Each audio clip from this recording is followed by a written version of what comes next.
The age-old question, almost as old as the industry itself. Which is better, sub or dub? Now, while recent years have made this debate a hot topic of discussion because of the gradual increase of dub quality as a whole, it wasn't always the case. And with the exception of notable older anime receiving some great English dubs, it wasn't uncommon or necessarily wrong to believe sub was the better way to watch. There's also been recent statistics released by the major anime streaming platforms that further kicked up dust in the ongoing battle. So today I'm going to be throwing my hat into the ring and giving my opinion on the matter.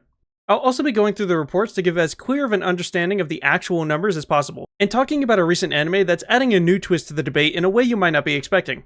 So let's get into it. First off, I want to be clear on my opinion of sub versus dub. While I personally watch anime in sub with some notable exceptions, it's not because I think dub is bad necessarily. When I was first getting into anime, I would do a little research to see which was better because I didn't have any affinity either way, and I knew there were good dubs out there. But I soon realized it was just too much work trying to figure it out instead of just enjoying the anime. I ended up choosing to stick with sub as default because it was just simpler and many anime don't even have a dub in the first place. I didn't want to be either restricted in my choices or flip-flop back and forth and clash in the difference of styles. I also tend to focus entirely on what I'm watching as well, so I didn't need the convenience of understanding what's happening without needing to read it. I'd probably be much more critical of bad voice acting as well if it was in English, so sub just seemed like the clear choice. Now, by no means do I think I made the only correct choice, but it ended up being the choice I was satisfied with. And by this point, while I can appreciate there are great dubs being made, I just can't see myself changing what I normally choose to watch in. And that goes for anyone's choice of whether to watch something in sub or dub. We should just be watching in whatever format we want. It's a pretty silly debate at this point. And that's not even considering the people who need to watch anime in dub for medical reasons like poor eyesight or dyslexia. I will say though, some of the reasons people give for whichever one they choose can be absolutely silly, so I do and will continue to silently judge you for them. So now that I've cleared up my own position on the debate, I want to talk about the recent Netflix and Crunchyroll reports. They're really just headlines since they're not actually reports, but instead an Anime Expo panel and a CEO giving a statement, as far as I could find anyway. So starting with Netflix, they revealed some big statistics, including that over 50% of their global members watch anime, and between 80 and 90% of members watch dubbed anime. Now I'm assuming this is 80 to 90% of the original 50%, otherwise it wouldn't make sense. I just want to be clear about exactly what they revealed. And at face value, these are extremely impressive and surprising numbers. I wouldn't have expected anywhere near 50% of global members to have watched anime, and definitely not 80 to 90% of those to watch dub with how vocal the sub community can be. Now, because this wasn't in any official report that I could find, you do need to be skeptical because these types of statements could absolutely be technically true while being wildly misleading. Take the first statistic for example. We have no idea what the criteria are to be counted as having watched anime. Is it an account that watched at least one full season? Did it need to be a certain number of episodes? Maybe a certain number of minutes? We don't even know how they're counting concerning different profiles on a single account. If 1 in 5 profiles on a single account watch anime, does that mean the whole account is added to the tally? And then there's the second stat of 80 to 90% watch dub anime. This one can be misleading in all of the same ways, but also in some slightly different ones. When reading this, you might automatically think, oh, that means 80 to 90% listen to English dub instead of Japanese. But it never even specified the language, just the type. This becomes less surprising of a stat when, according to Netflix themselves, there are dubbed audio and audio descriptions included in up to 33 languages. And what about users who watch both or have tried the dub once and never again? There are so many ways this can be misconstrued for the sake of a good headline. Just a simple breakdown of each language's percent would make this much more clear and less clickbaity. Now with this in mind, I want to look at the Crunchyroll stat that came out and made some headlines.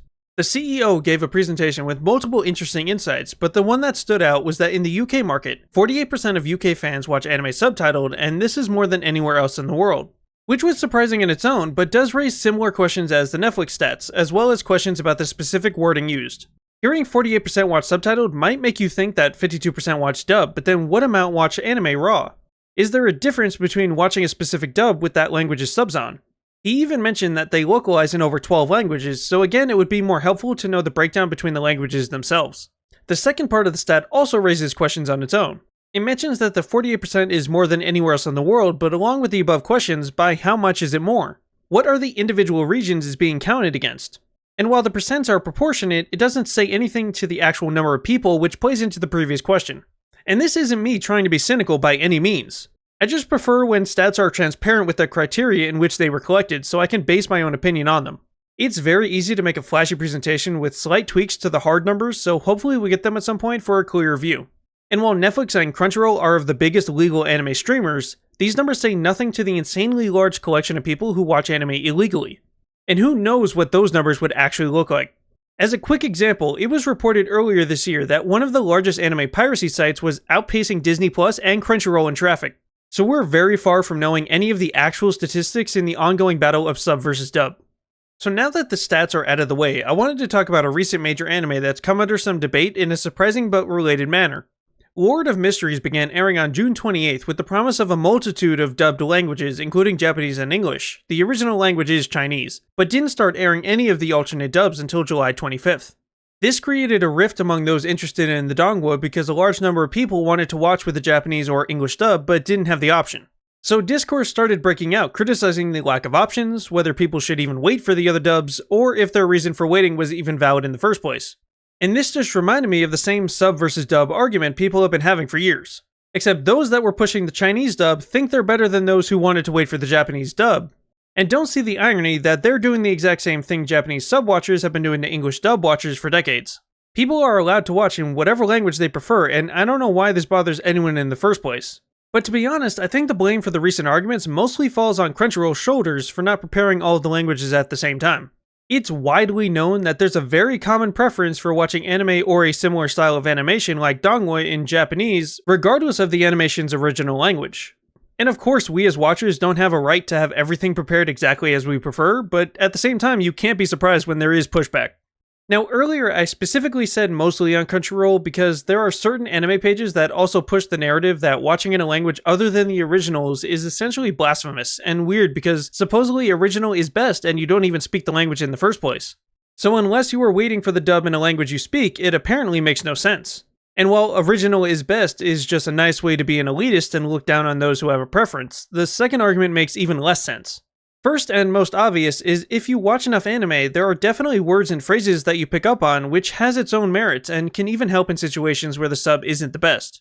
And then where do you even draw the line in how much you have to know a language in the first place to be able to have a preference on the language you prefer to watch a show in? And second and most importantly, there is so much more that goes into a voice artist's performance than just the literal words they speak. This has to be the most demeaning argument you can make towards an entire industry that has strived for greatness over decades and shown how good it could be. If that weren't the case, we would just have monotone computer-generated voices deliver lines, and according to those people who can't see the credibility in the work put into a specific style of performance, it wouldn't matter. Which is obviously ridiculous. Now, there are definitely some people who will be behind a veil of good intentions that are actually using it as an excuse for just being racist and putting down the performances of Chinese voice actors. I'm not denying that at all. I've seen it myself and it's absolutely disgusting. But many just prefer to enjoy their content in the Japanese style and language. It's not some greater plot to worship one over another as better and wish the one they dislike demise. So I think it's also on some of those creators for pushing the negative narrative and encouraging more arguments around an already divisive subject rather than trying to work with their communities to be more understanding. So those are pretty much all of my thoughts on the whole sub versus dub debate. I really wanted to talk about it because I've been watching anime for a few years now and think I've formed a decent understanding of the matter. There's also been a good amount of dust kicked up from the recent news and controversies, so I figured there wasn't a better time to do it if I was going to. So what are your opinions on it, and do you have a preference? What's the reason you choose to watch certain dubs over others, and are there exceptions? I know I definitely have exceptions. Let me know in the comments your thoughts, and follow for more anime news, reviews, or recommendations.